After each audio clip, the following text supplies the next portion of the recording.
खुलुमबाय रायजो राजाफोर बे निजोम बेलासे समाव दोंसे गोदान मेथाइ आवरायनो सानदों। बे मेथाइनि लिरिक्स आरो ट्यून डक्टर फुकन बसुमतारी। बे दोंसे मेथाइखौ जोङो शैलेन रामसियारि आरो परमेश्वर रामसियारि लोगो नांनानै मोनसे समाव केसेट बानायदोंमोन। नाथाय बे मेथाइआ बे केसेटआ दिनै गोमालांबाय। बेनिखायनो बे मेथाइखौ एसे स्टुडियोसिम लांफिननो गोसो दोङो। मेथाइनि ट्यून आरो लिरिक्सफोरा माबायदिमोन नोंथांमोना एसे कमेन्टआव फोरमायहरदो।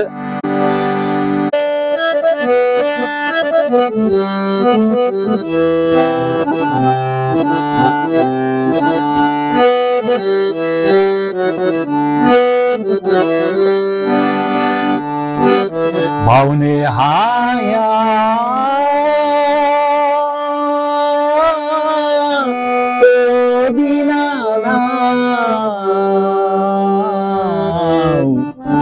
उन्दै समनि बै गोदै सावगारि,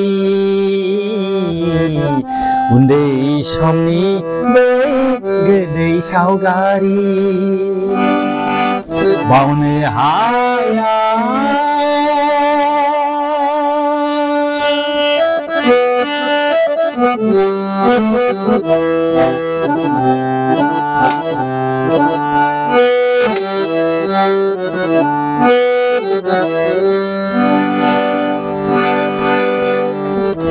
जोंहानि लांगोना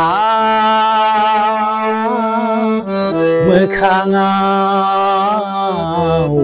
हाद्रि हुथुम हुथुम फिथा खालामनाय, जोंहानि लांगोना मोखाङाव हाद्रि हुथुम हुथुम फिथा खालामनाय, गोसोआव गैलिया नामा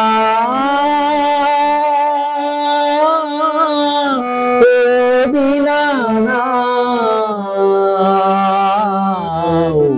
उन्दै समनि बै गोदै सावगारि, उन्दै समनि बै गोदै सावगारि बावनो हाया।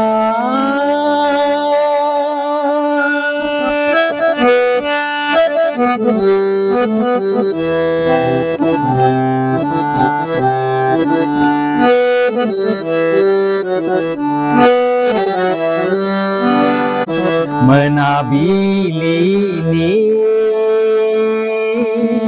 आइनि आरज मेथाइया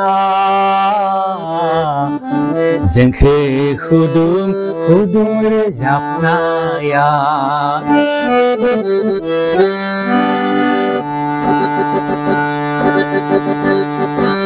मोनाबिलिनि आइनि आरज मेथाइया जोंखौ हुदुम हुदुम रोजाबनाया बेसे गोदैमोन, बेसे गोथारमोन उन्दै समनि बै गोदै सावगारि, उन्दै समनि बै गोदै सावगारि बावनो हाया। ओ बिनानाव उन्दै समनि बै गोदै सावगारि,